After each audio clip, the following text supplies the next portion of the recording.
Right, now it's time for, this is a very exciting part. Are you ready, my choir? It's only good if I can sing today. All right, go. Bro, my choir, let's go. Aunties, get in your business. Aunties, get in your business. Aunties, get in your business. Aunties, get in your business. Here we go. Sorry, Remi. Aunties, get in your business. Aunties, get in your business. Did you like that, Auntie Remi? Yeah, I like it. Thank you. That's very sweet of you. We're trying. This is our time when we get into our guests' business, as true aunties do. We're about to ask Auntie Remi all the questions about her life. Auntie Nana, take it away. Please introduce yourself and tell us what you do. So I guess I would be called a coach right now, and I work with mainly people who are neurodiverse, but I have a long background in entrepreneurship. I started out in plus size fashion and pivoted through to coaching now, but that's over like a 10-12 year kind of span.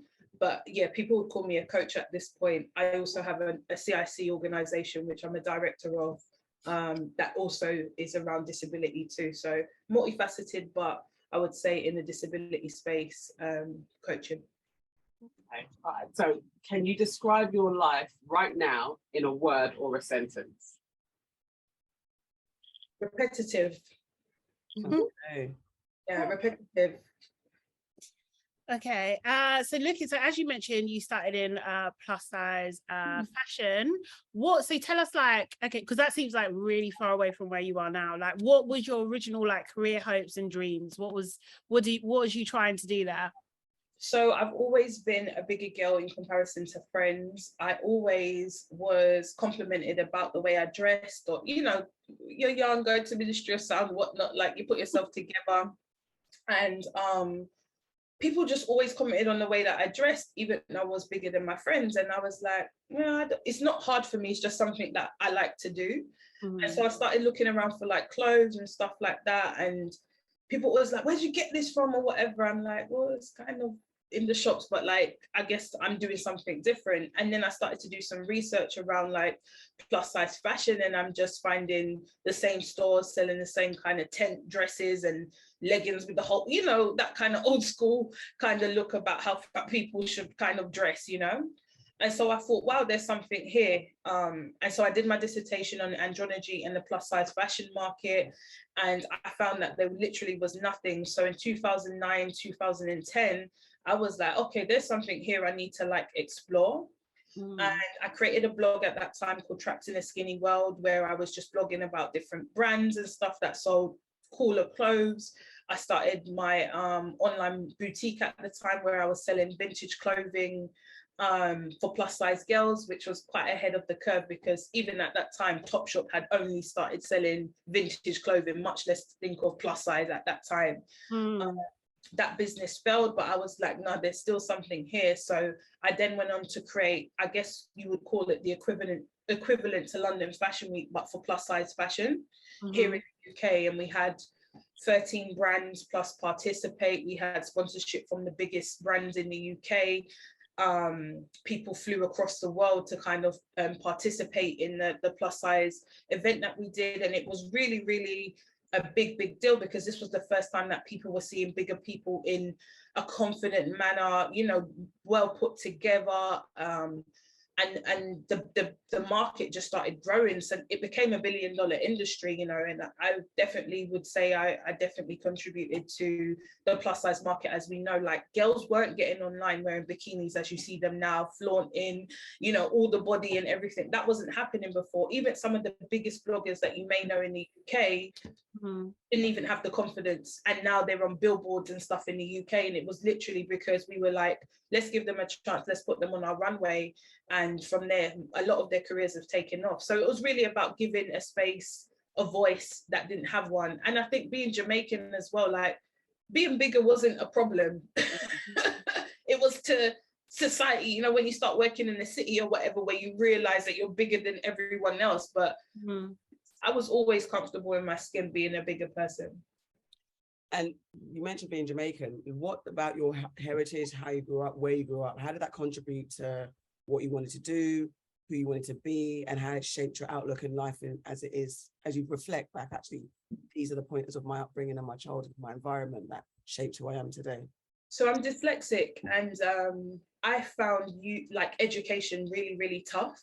Like I went, but like I was not present, because I was always afraid that someone's going to ask me to read something out in the classroom, times tables, this freaking whatever or whatnot. And I spent a lot of time like numb in school, because I was just worried that somebody was going to call me out on the fact that I didn't know how to spell, or how to read at a certain level or whatever. And I think that's where the creative juices started to flow for me. From really young, I was very aware that there was something different about me. But then coming from a Caribbean background, as long as you can articulate yourself, people assume there's nothing wrong with you. Like, unless you have a visible disability, like, you better get up and go get a job and help yourself, kind of thing. And so I think that's where the creative aspect comes from, and my dyslexia just allows me to see the world in quite a different way. So I might have waffled there, but I hope you got the gist. No, absolutely. Tina? Yeah. Okay. So how do you think the plus size fashion industry has changed in the last 8 years? I don't think it has, actually. I think it's very repetitive, and I find that there's a lot of false confidence out there. Then you find all the younger girls copying the older girls who haven't got any confidence at all. And I just think that the industry hasn't really had much innovation since I've left it. And that might be quite critical, because I didn't leave it on the best of notes. Exploitation, I would say, as well, and all the problems with business partners and stuff too. But I think there's been a lack of innovation in this space for a long time. Like, I remember in 2011 going to a major sports brand and saying, listen, we need plus size mannequins, we need plus size clothing. People can't be complaining about people being fat and then not providing sportswear for them to be able to work out in. Like, this is wild. And then we're like, nah, that industry isn't going to go anywhere. And now all of a sudden every single brand has a plus size range. But I do think there's a lack of innovation in the space, and I think there's still a lot of work that needs to be done there, in terms of like clothing options, quality fabrics. I think even mindset. A lot of these girls that are saying they're happy to be plus size on, if tomorrow they could click their fingers and be skinny, believe me, they're going to pick to be skinny, you know what I mean? So I don't think there's much innovation, even around technology. Like, where is the plus size technology that can help people X, Y, and Z, you know? I just think the space has become very stagnant. Cool. And so now, as you said, you're more of a coach. So how and why did you make that pivot? I think I've always been a coach. I think based on my experiences, somebody who, earlier we touched on the music industry, not really knowing certain things or how to navigate these spaces, that happened to me very early on in my entrepreneurial journey. And I think I've always craved somebody pulling me in and bringing me under their wing and saying, this is how you do it.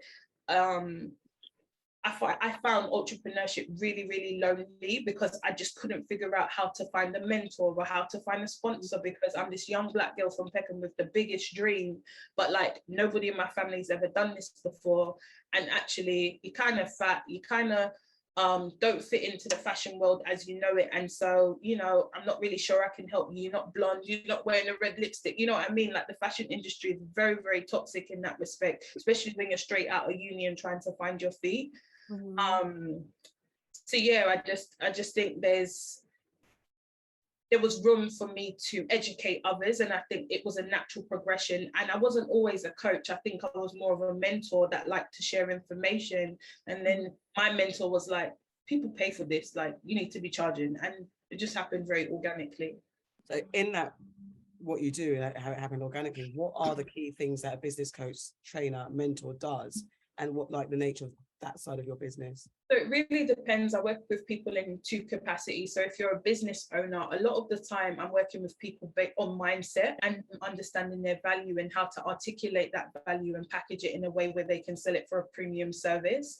And then if you are an employee of a corporation, then I may be working with you in a different way, or your manager in a different way, so that they can really understand how they can best support you to show up as your best self to help impact the bottom line.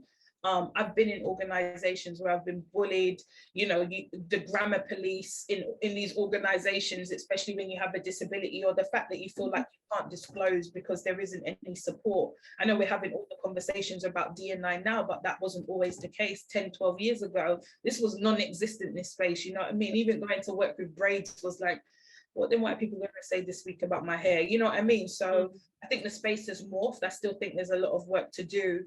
And so I work with corporations in a very different way than I would an individual who needs business support.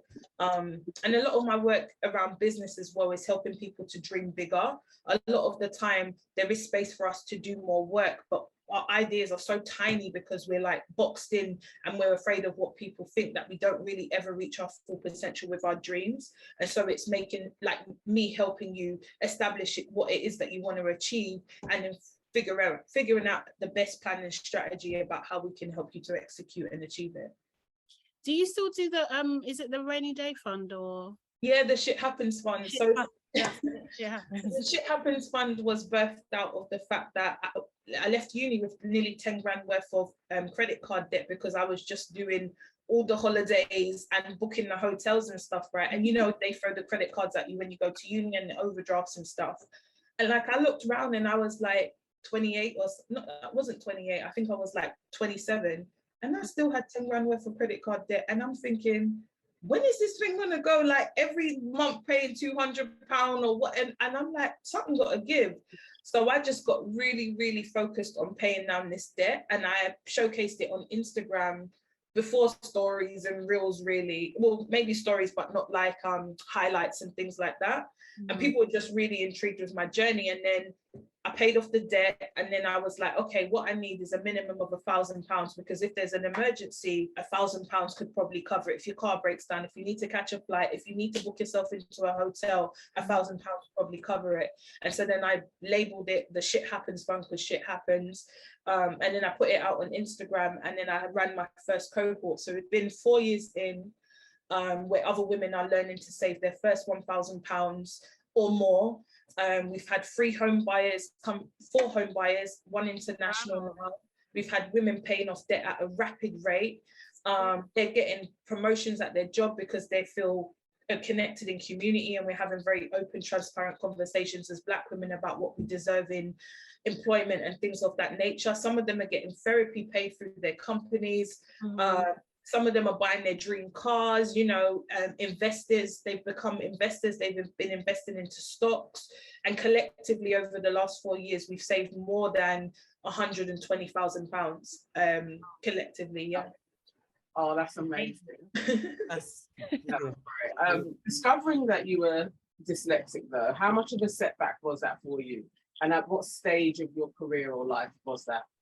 So I always knew something was wrong, and it might sound wild for me to say that, like, even as early as reception, I knew that there was something wrong with my engagement with other kids. So other kids would play and maybe, you know, write out their ABCs or, you know, phonics and things like that. And I just never would. I wouldn't engage in it. And my mum used to say I used to write like in a way of a mirror. So it would be backwards. I would write backwards, which we know that means there's something wrong with the way that your mind is processing information. But in a Caribbean household, it's like, what are you talking about? You can talk like, you might be writing backwards now, you're probably just young and you'll figure it out. That is the other way soon.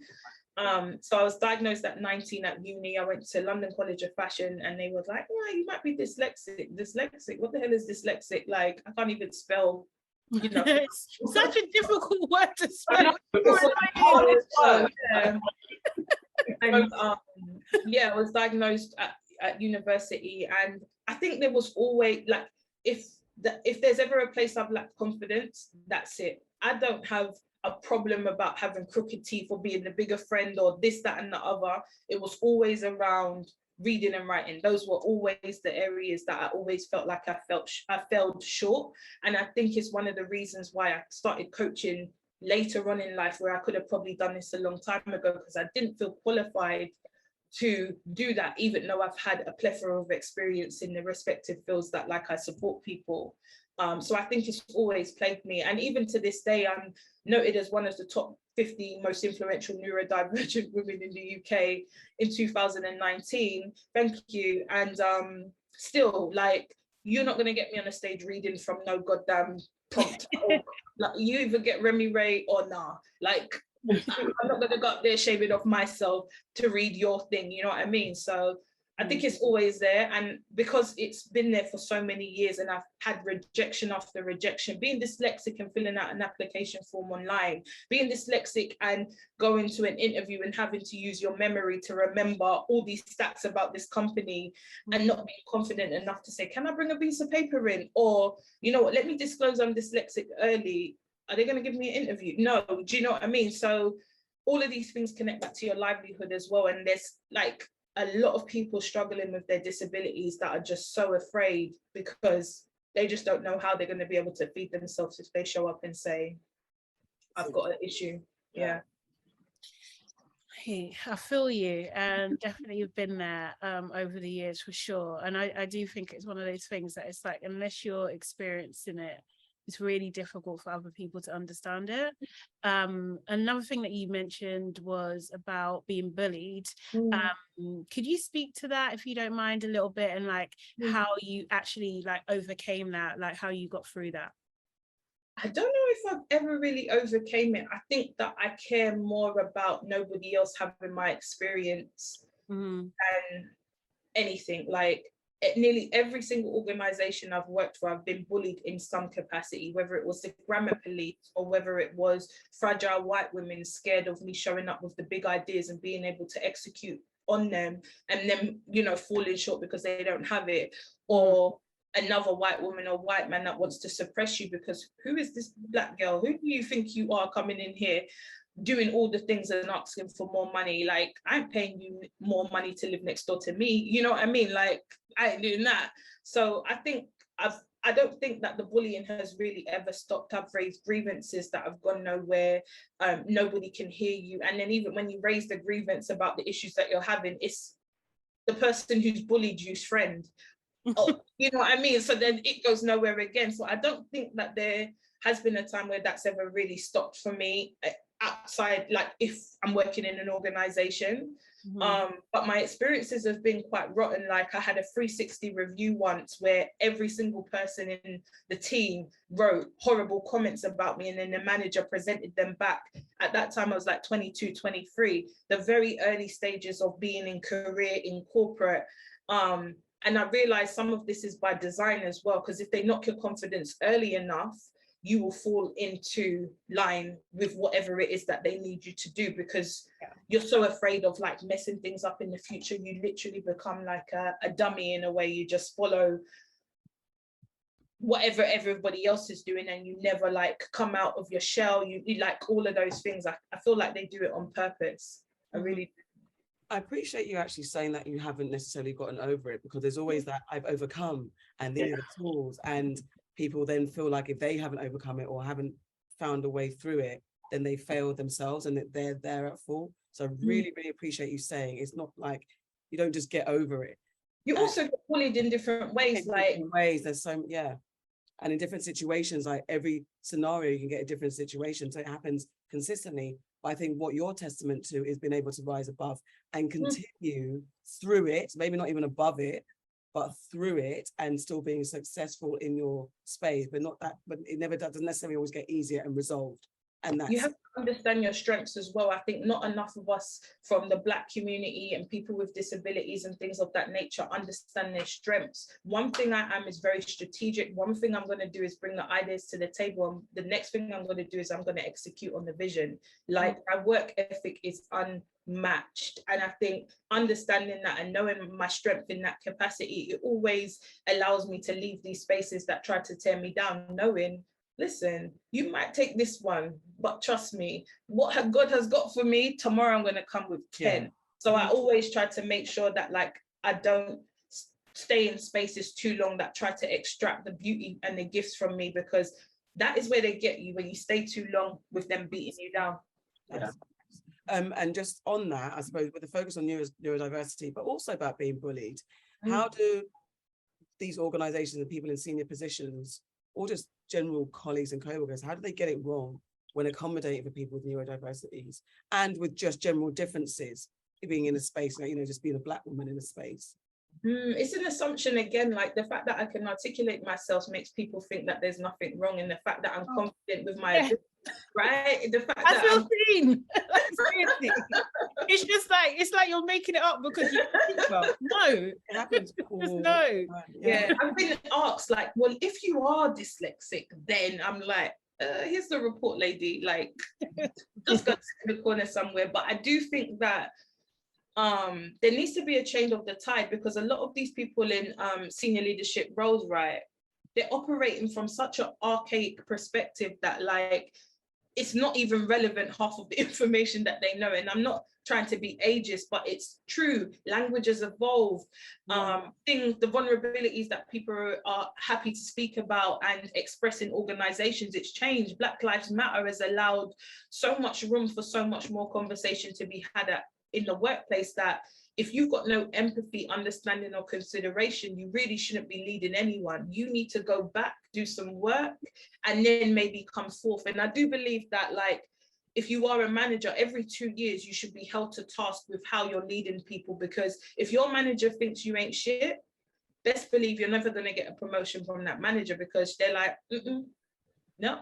There's no way I'm going to promote you when they think that you don't have that capability, or they don't see that for you. Like, so I do think people need to be retrained.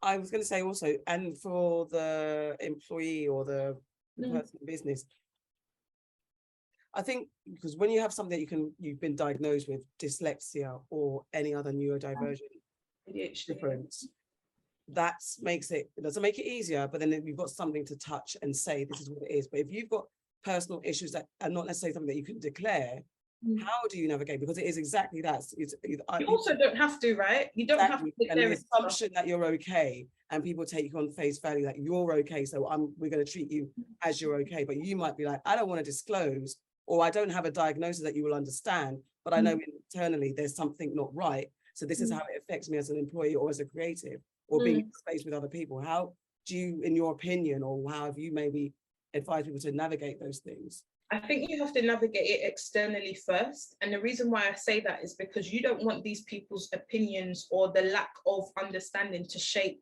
your view of yourself now. Like, you could meet somebody in HR that has no understanding of what you're actually going through, that turns around and says, this is normal, don't worry about it, like, just, you know what I'm saying? And then what? The person ends up losing their job because they've been performance reviewed out, because this person in HR has told them it's fine. Listen, you got to find your external, validate yourself externally from the organization. So wherever you go, if that job is no longer it, that you still feel pumped up and you still have the confidence in yourself to move yourself forward. And I would say get some therapy as well, because it is traumatic holding this type of like anxiousness in your body for years and years and years, of somebody calling you out to do something that isn't your natural God-given talent. Like, it's not a skill that you can actually do.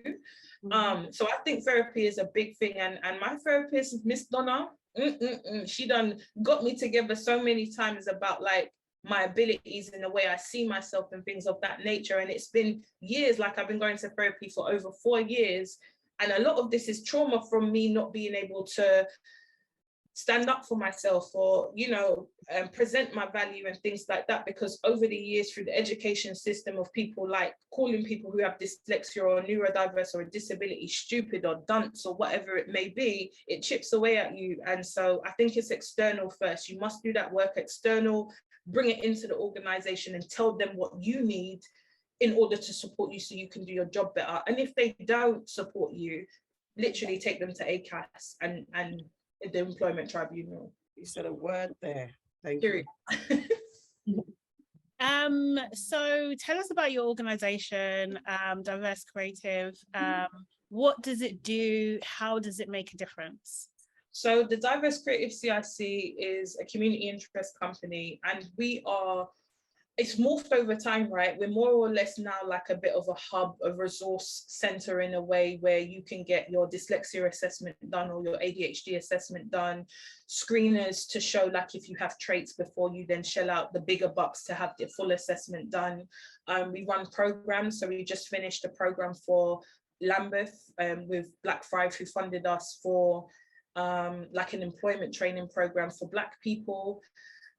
We also just finished launching a report about the neurodivergent experience for Black employees in the workplace, and the experience that they've been having, which when you read that report, you're like, I understand exactly why Black people are struggling out here, especially the ones with disabilities. I've just finished, well, one is about to finish, but I've just recently finished a Black accelerator program for Black and brown disabled people around entrepreneurship as well, because there is literally no voice or energy around the fact that Black disabled people can contribute to the business ecosystem and have ideas and solutions that could literally change the world. And so that is what I'm kind of focused on now, like Black disabled entrepreneurs and how we can help contribute to the economy, but also highlight our innovations and our strengths within these spaces as well. So disabled business programs as well. And hopefully at some point I'm going to launch a money program as well because of the Shit Happens Fund and the crossover. So that's one organization, the Diverse Creative CIC, a disability hub. We do like coaching, training for organizations and things of that nature around disability. And then I have Remi Ray Limited. I've recently changed the name to Audacious Arc, which is my coaching practice, where I spoke about earlier, of helping people with their businesses and navigate the spaces, corporate spaces around disability too. Oh, nice. The end goal for you, what does success look like? Like deep joy, deep joy and peace. Like I've just had a baby. I was telling you guys earlier, she's 14 weeks today. Baby Ray needs to have all the options and opportunities. And I want baby Rain to decide if she goes or comes. I want baby Rain to be able to travel the world and experience deep peace and joy and laughter. And I don't want her to have to worry about the things I had to worry about, like who's going to employ me? Am I good enough? Do I have enough confidence in my like spelling and reading ability to be able to apply for this job and things of that nature? So I guess what I'm saying in a nutshell is a level of freedom that I haven't been able to have yet myself. And I wish that for all the babies, right? Not even just my kid, like all the babies that are up and coming. Like if I could create a fund that can help support some of these young Black kids' dreams of traveling the world and experiencing a level of peace and joy, I would love to be able to do that. So giving back and freedom. That's beautiful. Thank you. This is the bit where we're at the party and the aunties have surrounded you. Talked about what you're doing in your work, but now we're like, what's going on in your personal life? What's going on? I want to know. So getting into your personal businesses quick. Okay. So immediately right now, tell your favorite auntie AK, what's your relationship status? Are you married? I'm engaged. Yeah, I'm engaged. I've been engaged for the last 2 years. Yeah, we've just bought 4th reign. I don't know if I care that much about marriage now, though.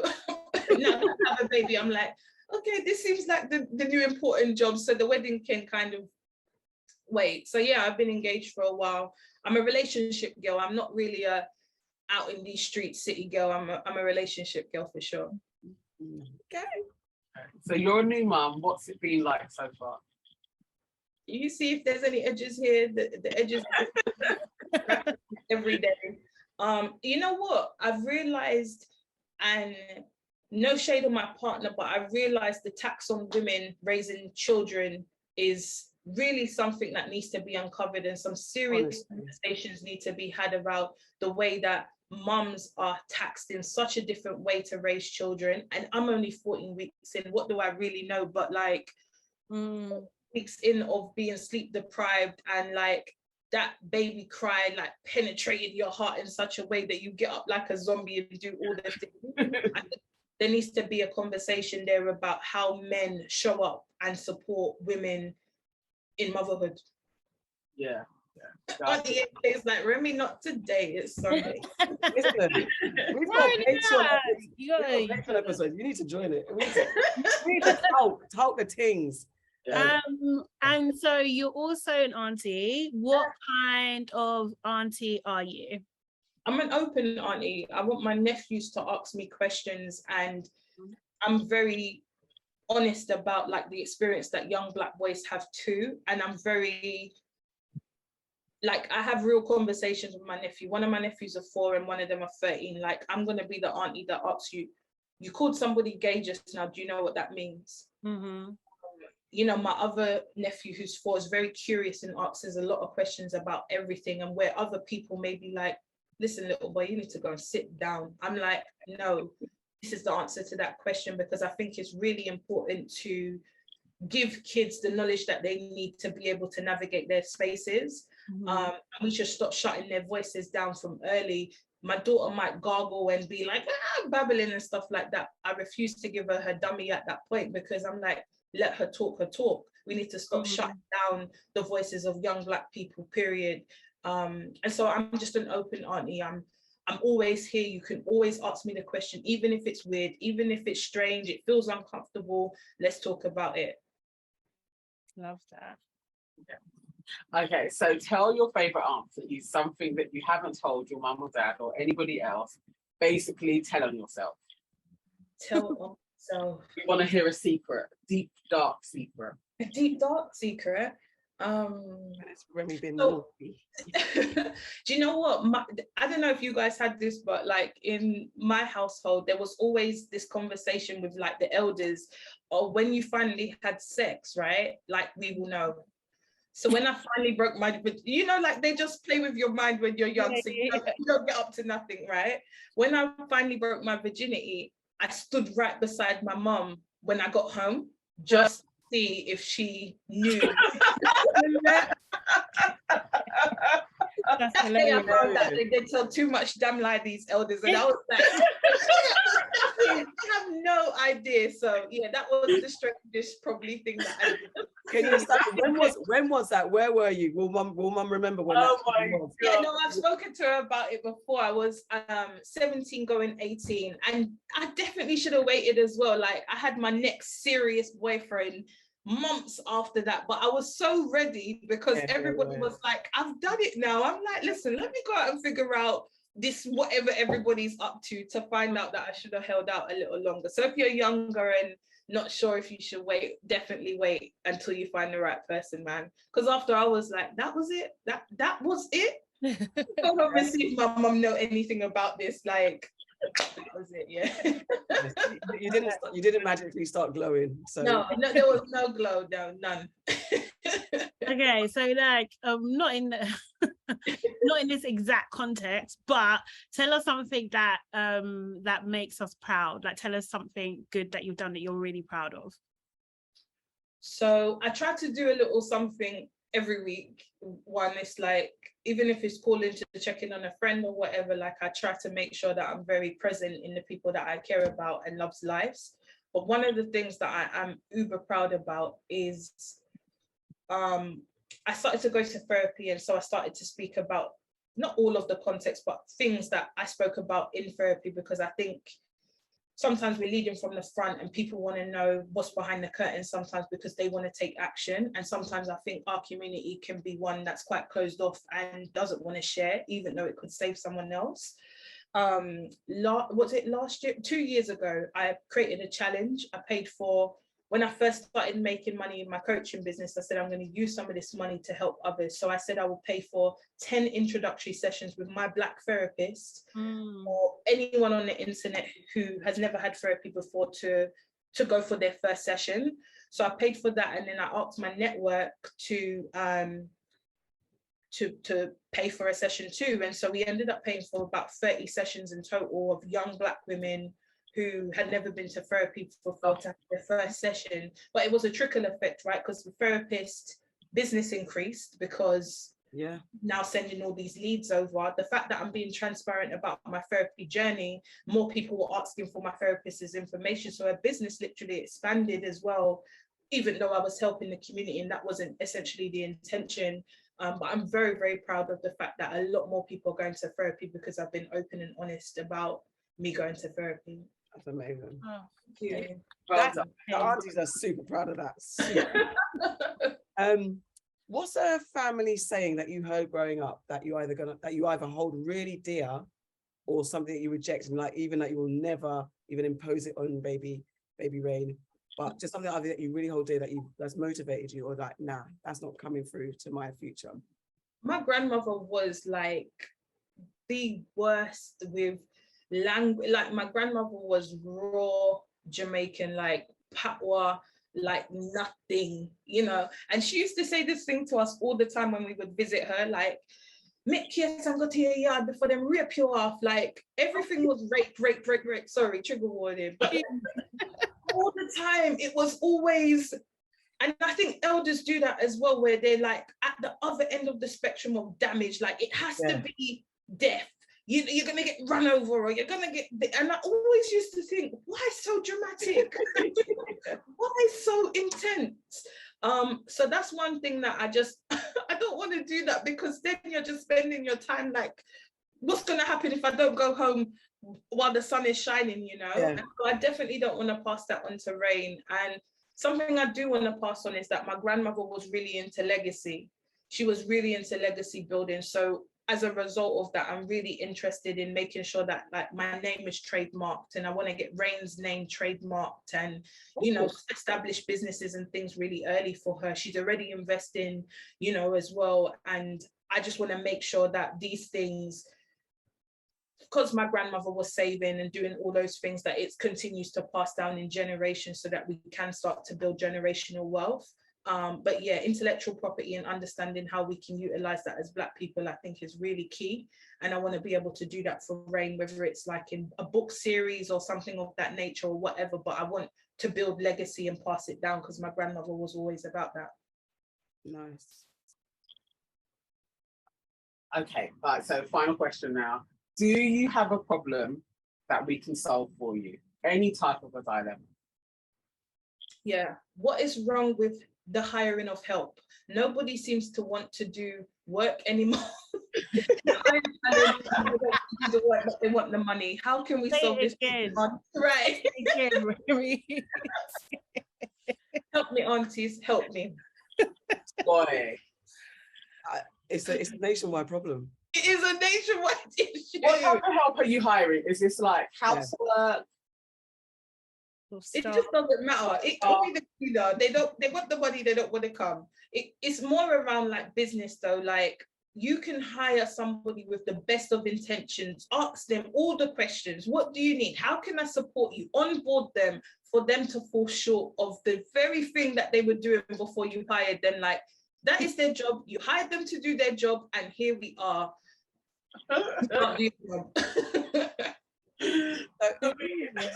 We've been here so many times. Yeah. I guess it's so difficult, because you do want to support, and I do like I'm having a bit of a battle at the moment, because how can I say this diplomatically? I'm working on multiple projects, and some of them I'm working with people within our community, and they seem to be the most challenging. And it's like, but throughout my whole career, I've always tried to, my team's 80% Black, like, do you know what I mean? I've always tried to put back into the community, like I live by that 100%. But I can't lie, it is becoming increasingly difficult to justify the extra time, the extra care, the extra patience, the extra everything that has to be done for what seems to be very basic, very, very basic level of service. And it's just like, I don't have the answers. I can't lie. I wish I could. I want to know too.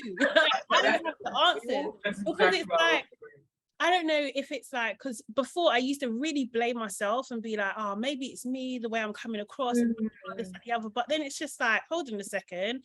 But like, this is basic. This is not, I'm not asking for the world here. Do you know what I mean? But I think there needs to be a study into Black female bosses and how they're received by people, not just by others, but also by community as well, kind of thing. Because I think that there is a bit of a disconnect, especially when you're young. You know what I mean? I think that there is this thing about we're the same. So you're in that position, I could be in that position. So therefore the respect doesn't get matched in the same way as you would treat a white male in the same position. That's always my comparison. If I was a white male, would you talk to me in this way? Right. Would you be showing up like this? Would you be delivering work like this? And if the answer is no, then the problem is yours, not mine. Do you know what I mean? Yeah. I'm 100% agree. I think there's, and it's again, everything we've been talking about today, there's an element of, is it a year or two after school or after college or whatever, where we all, by force, therapy, business, all this stuff, training and development, because, and though it might slow the industry down, this is what's needed. Because I've had a friend who's literally said the same thing, and she's literally like, the person that's come through is a young white boy. And she said she's been ghosted by the people that she's reached out of the community. She's been let down. She's been given half-assed work. We've experienced it in different ways, all of us, as we've all said. It's the familiarity. And also, is there this whole thing about our trauma and our pain being our badge of honor? We kind of have to navigate as not being an excuse or a barrier to entry. However, it is a reason and a barrier to entry for a lot of people. So I don't have the answer, but it's at the point now where I talk to the people that work for me as mind the business that pays you first. So if Remi Ray paying you, that's the business that needs to be prioritized first. I don't want to see all the thousands of other things you're doing on the LinkedIns, the Instagrams and stuff, if you haven't completed the work that pays you. And it's so, because it's so out of my nature. I'm very collaborative in spirit when I work with people. And like, I cannot afford to be anymore, because they have got me so many times by tricking me, making me think they're going to do the work. And then I'm the person who ends up having to do certain things. And I'm just tired. So I'm like, mind the business that pays you. Is there a thing for employees, like how to spot the signs? Is there like a little test that people can do to put into place, like take this test, apart from pitching, because people are brilliant at pitching. So where can people spot the liars and the fakers? Are there any you know what we developed, because we done a very specific role at one point in my other business, we developed like a test, because people used to come in all the time, I use Google Drive all the time, do you know what I mean? That like, but for us, because it was the foundation of everything that we use, if we say that, yes, of course, brownie points, like you're definitely getting an interview. But then it was like, you get to interview stage and stuff, they might get the job, and it's like, you don't have to do you don't have to do simple things, you don't have to repeat, like copy a simple tricks, no. So we literally developed a test on, like, I think it was calendar, we called spreadsheet tricks, and something to do with Drive as well, and then a presentation. But we developed that in-house ourselves. Do you know what I mean? But the time, energy, effort it takes to even do that, because someone can't tell the truth. Yeah, and you know, and it's like you feel like you're patching them out as well. Do you know? Which you don't want to Columbo, right? You become Columbo. You're waiting for them to mess up. Exactly. It just creates the wrong atmosphere. But anyway, I also say as well, like, there can only be one Beyonce in my company, and it's me. And so it is me. Like, if you're coming over here wanting to be, God, Remi, I swear to God. no, it's not going to happen. And also as well, there's a test called Gallup. So like, people that I know that I'm going to work with for a long period of time, they don't need to have the same skills as me per se. They need to have complementary skills that can work with me. So I try to get the people that I work with for long periods of time to take the Gallup test, so I can understand their strengths. And like, if their strengths are so far off from what I actually need, then there's no point in us moving forward, because that is 34 different strengths. About, like, if execution is 34 for you and I need it to be in your top 10, then there's no point in us working together, because it's going to be working against your genius. So that's what I use. Well, thank you, because That's you've asked very for help kind. and you've given us help. You're giving you help. You're giving us help. That's Sorry. collaborative help. I do think that it's about that, you know, because we've had that problem time and time again. It's just like, bro, we didn't hire you to be the managing director. That's what it is. Do you know what I mean? Just manage the event. That's it. It's delusions, and there is an element of delusions and as I deserve. But Yeah. it's not that. You've got to work your way up. You've got to, and be honest. Okay. Okay. Auntie Remi, that was wonderful. Thank you. Wonderful. The aunties are so happy you get extra. Definitely. You'll get a full bag of takeaway from the party.